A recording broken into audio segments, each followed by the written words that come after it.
안녕하세요. 네, 오늘 할 얘기는 요 책에 관한 이야기를 하겠습니다. 이 행운에 속지 마라 나신 니콜라스 라텝 이 저자가 쓴 그 책인데요.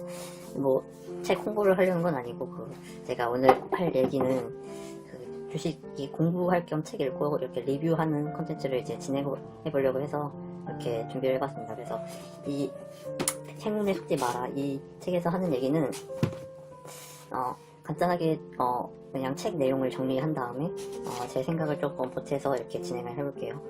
일단은 이 책의 저자는 이제 계량 트레이더라고 해서 주식 이런 전반적인 얘기보다는 무슨 옵션이나 뭐 채권 이런 것들을 많이 얘기를 하면서 뭐 펀드 매니저들도 얘기하고 금융 투자 전반에 대한 이야기를 지금 많이 하고 있거든요, 책에서는. 그래서 이 책에서는 일단 말하자는 바가 크게 한 4가지 정도? 한 5가지 정도 있어요. 그래서 그 설명을 하자면 먼저 인간의 이런 위험 능력, 위험을 인식하는 능력, 위험을 이렇게 파악하는 능력이 이게 우리가 인식하기에는 그래도 위험을 제대로 파악할 수 있다 이렇게 보는데, 저자가 책에서 말할 때는 인간의 추상적인 위험 인식 능력이 떨어진다. 인간은 이런 어떤 특정하거나 어떤 강력한 그런 사건들, 그런 것들을 위주로 위험을 인식하지, 이렇게 추상적이고 우리 일상생활에서 이렇게 보여지는 이런 위험들에 대해서는 좀 무감각하다, 뭐 이런 식으로 말을 해요. 그래서 쉽게 예를 들면은 광우병 같은 경우도 있죠. 광우병 사태 때 보면은 막 엄청 났었잖아요. 그 당시 사회가 막 광우병이, 만약에 광우병 뭐 수입을 하면은 이제 소 먹는 것뿐만 아니라 무슨 사료에도 들어가기 때문에 무슨 이제 육류뿐만 아니라 뭐 채소를 먹고 무슨 뭐 파우더를 먹고 뭘 해도 이제 광우병에 걸릴 수밖에 없다. 광우병 하면 이제 사람 다 죽는다. 우리나라 사람 엄청 위험하다. 뭐 이런 식으로 당시 얘기했잖아요. 하지만 지금 보면은 그런 광우병에 대한 그런 죽거나 뭐 그런 것보다는 뭐 교통사고라든지 암이라든지 이런 일상적에서 쉽게 보여지는 이런 것들이 사망률이 훨씬 높거든요, 그런 것보다. 근데 사람들이 생각하기에는 그런 교통사고나 암 같은 거는 추상적이잖아요. 뭐 어디 이웃에서 누가, 아니 뭐 친척 누가, 친구 누가 뭐 암에 걸렸다, 뭐 교통사고가 났다, 뭐 듣기는 듣지만 워낙 평소에 그냥 병원 가서 그냥 뭐 감기 걸리면 병원 뭐 잠깐 가고 뭐 교통은 매일 하니까, 대중교통 같은 경우는 그런 거는 자기는 아니다, 자기는 예외다 이렇게 생각해서 이런 추상적인 위험에 대해서는 좀 과소평가를 한다. 최근에 이렇게 얘기를 하고 있어요. 그래서 뭐 책에서도 뭐 얘기가 나온 게 만약에 여러분들이 해외여행을 갈 때 여행자 보험을 들어야 되는데, 보험이 2개가 있어요.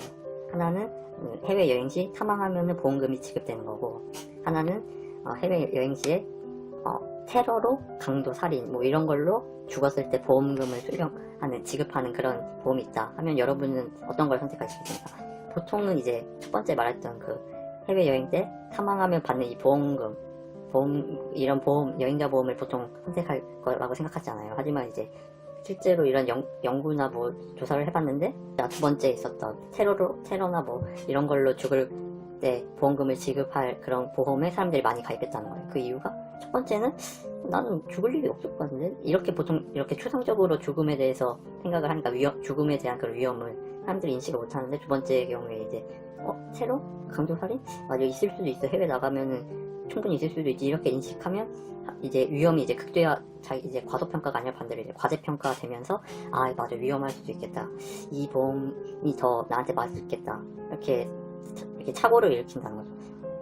그래서 이런 걸로 봤을 때 인간이 위험을 인식하는 그런 사고방식이 이게 우리는 정확하다고 인식하지만 정확하지 않다. 오히려 과소평가하는 부분이 충분히 있고, 확실히 있다. 이렇게 설명을 해요. 그래서 이게 주식이랑 무슨 상관이냐 라고 하면은, 이제 주식 같은 경우도 이제 주식에 내재된 그런 기업들의 그런 위험들이 있잖아요. 뭐 기업뿐만 아니라 시장, 뭐 우리나라, 세계 이런 시장의 위험들을 우리가 평가할 때 약간 추상적인 거는 약간 과소평가를 하고, 약간 추상적이지 않은 거는 오히려 과대평가해서 오히려 이런 거는 민감하게 받아들이고, 약간 이런 게 있다. 그래서 이 책 제목이 행운에 속지 마라 인데, 그래서 사람들은 이런 거를 이제 혼동하면서 행운에게 속게 된다. 실력이 아니라. 그래서 첫 번째 얘기했던 거는 이제 사람들이 인식을 이제 정확하게 100% 이제 객관적으로 위험을 인식할 수가 없다. 사람들의 사고방식 자체가, 이 얘기가 있었고, 2번째는 이제 과거 역사에 관련된 얘기. 그러니까 우리는 이렇게 생각해요. 역사는 반복된다. 익히고 배우고 공부해야지 이제 과거에 똑같은 실수를 안 하고 더 좋은 기회를 잡을 수 있다. 뭐 이렇게 알고 있잖아요. 그런데 이 책에서는 그렇게 설명하지 않아요. 그러니까 생존 편향의 문제라고 해서 생존한 것만 기록에 남아요. 역사는. 그래서 쉽게 말하면 이런 말들이 있잖아요. 무슨 주식 투자를 20년간 장기로 하면은 무조건 수익이 날 수밖에 없다. 아니면 뭐 IMF나 무슨 2008년 뭐 모기지론 사태, 미국 말 뭐 그런 것처럼 경제 위기가 있을 때 주식 투자를 하면은 무조건 수익을 볼 수밖에 없다.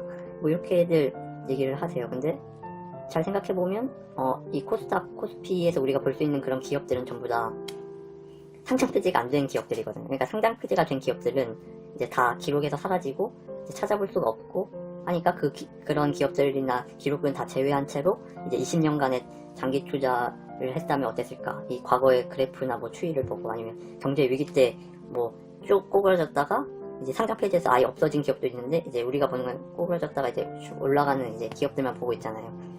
그 기업들이 이제 코스피, 코스닥 안에서 거래가 되고 있으니까 지금. 그러니까 이런 걸 보면은 역사가 항상 옳다고 볼 수만 없다. 왜냐면은 생존하지 못한 것들에 대한 그런 생존한 것만의 역사, 승자들만의 역사를 본 거기 때문에 생존하지 못한 그런 상장 폐지는 기업들에 대해서는 우리가 이제 잘 알지 못하니까 그러니까 중요한 정보와 중요치 않은 소음이 있는데 이거를 구분하기도 너무 어렵다는 거죠. 유의미한 정보, 유의미하지 않은 정보.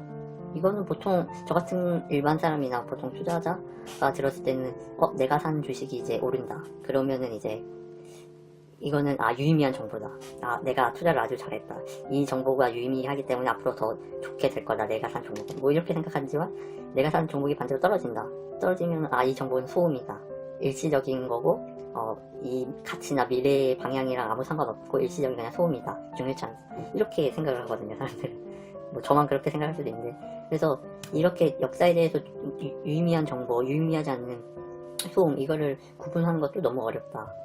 역사 자체가 이제 생존 편향성도 있지만 그런 소음과 소음이 아닌 정보를 구분하는 능력 자체도 사람이 갖기가 그런 습득하거나 하기가 너무 어렵고 또 이런 것도 있어요. 주식 저 같은 경우는 이제 저평가주를 좋아하는데 앞으로 하면은 그런 쪽으로 투자할 생각인데 이런 거는 그거잖아요. 평균 회귀라고 해서 이렇게 주가 흐름이 평균이 이 정도인데 갑자기 주가 흐름이 이제 밑으로 떨어지면 이제 평균으로 회귀해서 이제 맞춰진다 서로. 그러니까 이제 평균 흐름보다 아래에 있는 주식을 사서 이제 평균에 맞추면 팔고 뭐 요런 뭐 주식 거래 기법이라고 보시면 되는데 이런 평균 회귀가 보통 통계적으로 높아요. 확률이 보통 이렇게 평균 회귀할 가능성이 높은데 그 반대로 얘기하면은 예외가 일어날 가능성이 있다는 거죠. 그러니까 이 가능성이 있다고 말하면은 내가 산 주식이 평균 회귀를 안 하고 연속적으로 계속 예외일 가능성도 충분히 있다. 이런 얘기거든요. 그래서 이거에 이어서 그러니까 내가 산 종목이 연속적으로 계속 평균 회귀가 있고 계속 이제 저평가 상태를 쭉 갈 가능성도 충분히 있다. 이거에 대해서는 이제 세 번째 테마인 이제 확률 통계에 관해서 또 책에서 나와 있는데 이 얘기에 대해서 얘기하자면 아까 말했던 것처럼 연속적으로 이제 그러니까 예외 확률이 있으면은 그 예외가 연속적으로 될 가능성이 무조건 있잖아요. 그러니까 쉽게 생각하면은 이런 거예요. 동전을 던졌어요. 앞면이 나왔어요. 2분의 1이잖아요. 두 번째가 나올 확률은 4분의 1.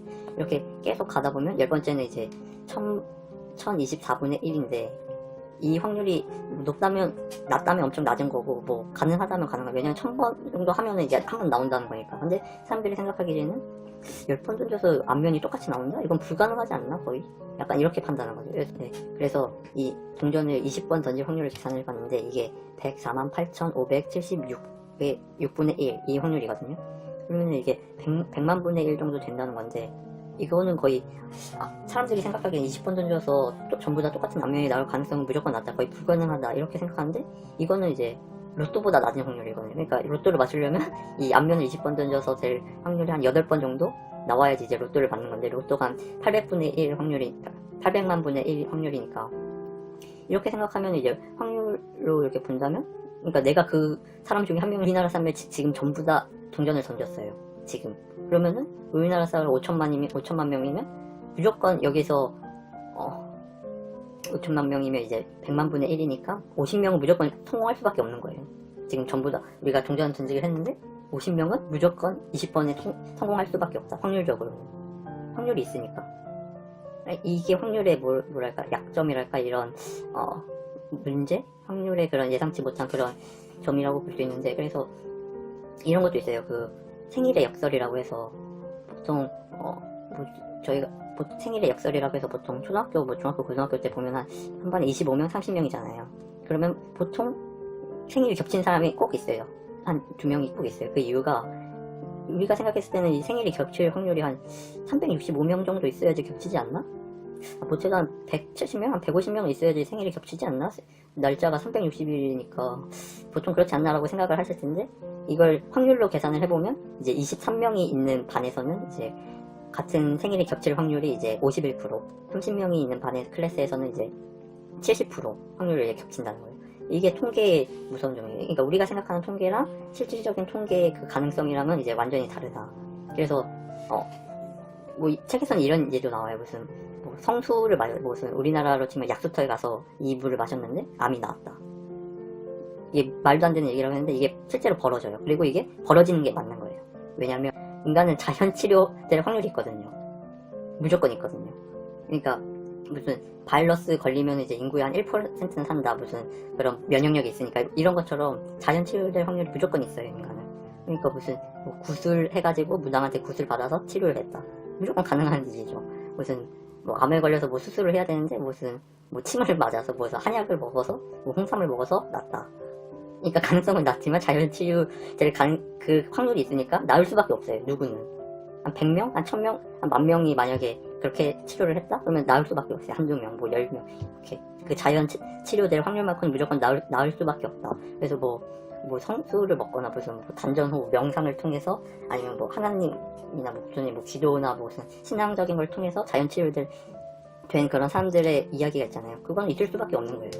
이 확률로 보면 없는 게 이상한 거죠. 자연 치료될 확률이 있으니까. 그래서 좀 재밌는 얘기는 아니고, 그래서 주식에서 뭔 상관이냐 물으면은 이런 거예요. 주식에서도 실력과 무관하게 계속 좋은 성과, 좋은 수익을 낼 트레이더가 있다. 실력과는 무관하게 성과는 계속 좋을 확률이 있다. 이게 뭐냐면, 주식은 이제 오르고 내리고 어떻게, 이것도 확률 싸움이라고 말하기 때문에 책에서는 트레이더, 주식 투자자도 실력과는 무관하게 무조건 성공을 연속하거나 수익을 꾸준히 낼 확률이 있다.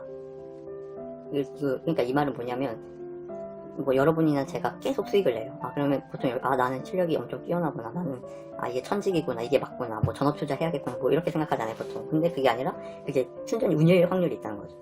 주식 투자에 한 100명이 뛰어들었다? 근데 그 중에 한 명은 무조건 성공할 수밖에 없어요. 이 확률상을 보면. 그러면 그 한 명이 나일 수도 있다는 거죠. 그래서 만약에 10년 동안 내가 계속 꾸준하게 수익을 냈다가 11년째 이제 이 확률상 이제 행운이 끝나서 이제 완전히 꼬부라지거나 망할 가능성도 있고. 그래서 책이랑 이걸 보고 생각한 게, 만약에 내가 주식 요즘에 많잖아요. 연락 저는 자주 오거든요. 무슨 주식 투자해라, 무슨 급등주, 장기 투자 이렇게 권유가 많이 오는데, 제가 만약에 이걸 세울 생각은 없지만 만약에 세우게 된다면 마케팅을 이렇게 해보려고. 그러니까 이게 확률이잖아요. 그러면 쉽게 생각해서 대충 집이나 저도 잘은 모르지만 그런 회원 정보를, 주식 투자하는 그런 정보를 한 10,000명을 구해요. 그리고 문자로 날려요.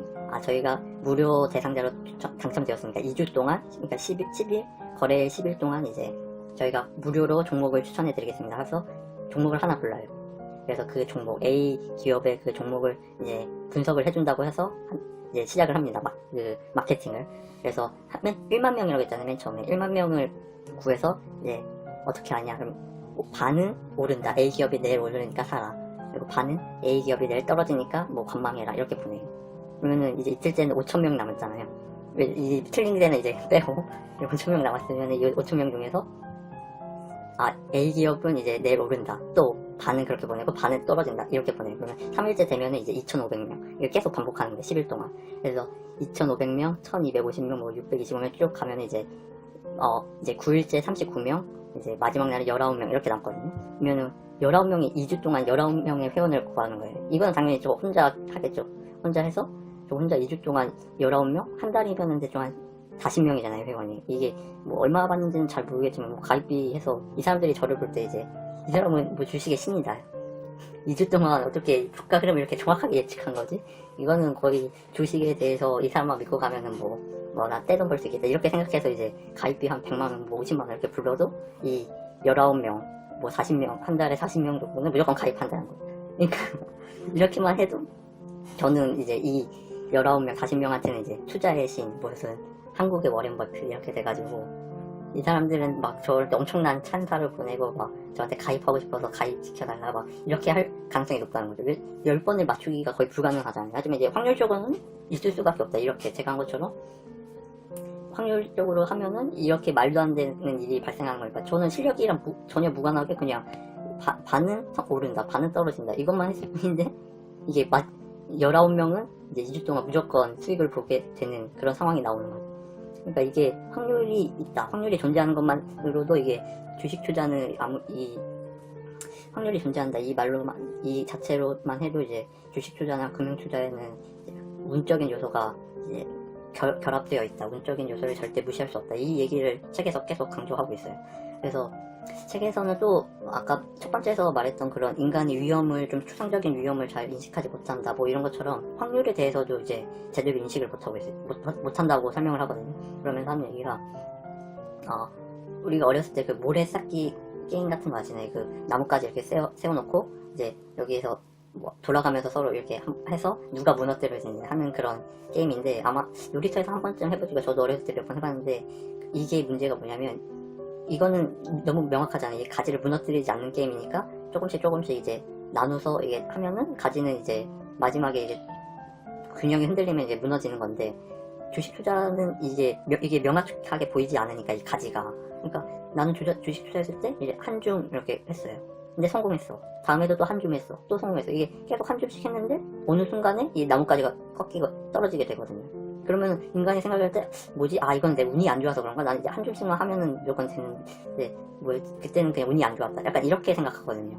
이 한 줌 했을 때 주식 투자를 할 때 한 줌 이렇게 하는데 계속 성공해요. 그러면 이렇게 하는 거 맞구나. 그럼 계속 한 줌 하다가 어느 순간에 이게 나뭇가지가 떨어지게 되죠. 그러면 이제 실패를 하는 건데 인간이 생각하기에 내 방식이 맞는데 이때 운이 좀 없었다. 그러니까 한 줌 이렇게 이 방식으로 하면은 성공률이 70%고 이게 나뭇가지가 떨어지게 30%니까 이거는 무조건 70%짜리 기법이다. 이 방식으로 무조건 해야겠다. 나뭇가지가 떨어지는 그거는 통계로 보는 것이 아니라 그 균형이라든지 그걸 보면서 그렇게 봐서 이제 조금씩 이거에 맞춰서 하는 거잖아요. 하지만 이거를 생각하지 않고 그냥 내가 주식 투자를 해서 돈을 벌었다 이렇다만 생각하면은 한 줌 해서 계속 성공하다가 이 나뭇가지 떨어지는 이 실패, 이 한 줌 해서 나뭇가지 떨어지는 이거는 인간은 절대로 파악을 할 수 없다는 거. 이건 그냥 운이 안 좋아서 그런 거다. 이렇게밖에 생각을 못 하는 거죠. 인간의 이 확률에 대한 인식은 확률이 문제가 아니라 그 다른 것이 문제인데도 확률적으로 생각하는, 또 반대로 확률적으로 생각한다고 하는데 이 확률적으로 생각한 것도 또 100% 맞는 거 아니란 거죠. 그래서 예를 들면 저 같은 경우가 이제 주식 투자를 하는데 상상을 하잖아요. 나는 1년 후에 얼마, 2년 후에 얼마, 3년 후에 얼마 이렇게 모아서 성공하는 주식 투자가 돼서 어떻게 경제적으로 풍요로운 생활을 할 거다 이렇게 생각을 하면서 주식 투자 계획도 하고 공부도 할 텐데, 근데 만약에 이 주식 투자로 성공할 확률이 50%고 실패할 확률이 50%인데 왜 저는 상상을 성공할 것만 하냐 이 말이죠. 왜냐면 이게 50%면은 주식에서 쪽박 차가지고 한강에 갈 그런 상상도 50번 해야 되고 100번 생각한다고 하면, 그러면 이제 잘 돼서 성공해서 멋지게 잘 생활하는 그런 환경도 50% 생각해야 되고, 그러니까 이걸 50%면 이게 반반 나눠서 생각을 해야 되는데 인간은 그렇지 않다는 거죠. 그러니까 인간의 확률 자체도 어떻게 보면 자기한테 좀 유리하게 이렇게 판단한다는 거예요. 인간이 확률을 대할 때. 그래서 재밌는 게 만약에 의사가 당신이 암에 걸렸어요. 근데 그 암은 운 좋게 초기에 발견이 돼서 초기, 중기 이렇게 발견이 돼서 이제 사망률이 10%예요. 생존율이 그러니까 90%죠. 꽤 높은 확률을 살 수 있는 그런 암인데 의사가 이렇게 저는 이 수술에 100% 확률로 이제 성공을 했습니다. 그래서 제가 지금까지 9번의 수술을 했는데 9번 다 성공했습니다. 그러면 여러분도 어떠겠어요? 당연히 잘 부탁드립니다. 네, 여기 정말 한 번만 잘 봐주시면은 정말 다시는 이제 헬스도 열심히 하고 건강하게 살게요 이런 얘기 하겠잖아요. 근데 확률적으로 생각하면은 이제 사망률이 10%니까 이제 이 의사가 10번째 환자가 돼서 이제 실패해서 사망하면 이제 90%딱 맞는 거잖아요. 생존율이 90%, 사망률 10%. 9번을 100% 성공했으니까. 근데 우리는 그렇게 생각하지 않아. 9번 해서 전부 다 성공했으면, 뛰어난 의사다. 무조건 성공할 수 있구나. 난 살았다. 이 선생님한테만 맡기면 되는구나. 이렇게 생각하잖아요. 그러니까 인간이 이 확률을 대할 때 자체도, 그 확률을 이제 100% 그대로 받아들이지도 못하고, 확률 자체에도 아까 말했던 그 테마 3의 그 이야기도 있으니까, 이런 부분에 있어서, 통계나 확률, 이런 거는, 절대적이지 않다. 주식 투자나 금융 투자에 있어서, 그리고 인간의 그런 사고 방식에도 있어서, 이런 걸 얘기하려고 하는 것 같아요. 그래서 이 저자가 말하는 바는, 추천하는 바는 주식 투자나 무슨 금융 투자를 할 때 소음을 배제하라. 최대한 소음을 최대한 배제해서, 그러니까 근데 아까 제가 말씀드린 것처럼 역사에 의미한 정보와 무의미한 정보가 나뉘는데, 이걸 구분하기 너무 어렵다는 거예요. 자기만의 기준을 딱 세워가지고 이 정도 흐름 이상의 그런 무슨 변동성을 보이거나 뭐 어떤 사건이 일어나면은 이거는 무조건 중요한 정보고 나머지는 다 소음이다, 이렇게 모든 정보를 받아들이는 게 아니라 자기가 정한 기준에 들어온 정보만 취급하고 그렇게 하는 게 좋다. 그래서 소음을 최대한 배제하라. 이게 저자의 그런 권장하는 바이고, 그리고 뭐 책 제목처럼 이제 행운에 속지 마라. 행운에 속지 말고 자기 실력이, 그러니까 통계적으로 봤을 때 계속 동전던지기가 계속 일어난 것처럼 내가 주식 투자나 금융 투자를 거는 게 내 실력이 아닐 수도 있다. 그냥 순전히 운일 수도 있다.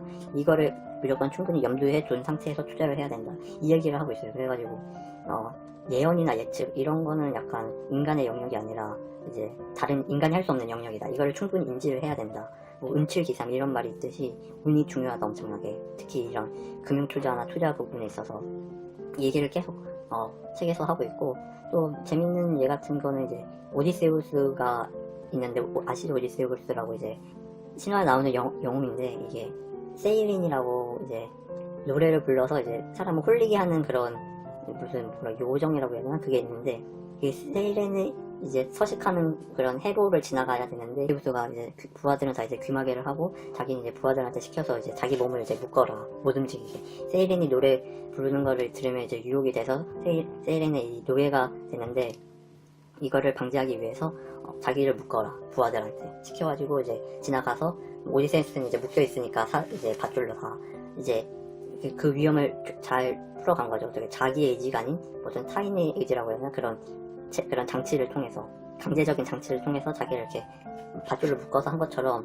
여러분들도 그런 밧줄을 마련해야 된다. 그런 강제적인 장치, 이거를 강조하고 있어요. 그래서 결론이 뭐냐, 그래서 이 책에서 말하는 결론은 결국 뭐 말했지만 이게 주식 투자만 관련된 얘기는 아니고 금융 전체에 대한, 그런 금융 투자 전체에 대한 얘기인데, 그래서 결론은 손절매를 해라.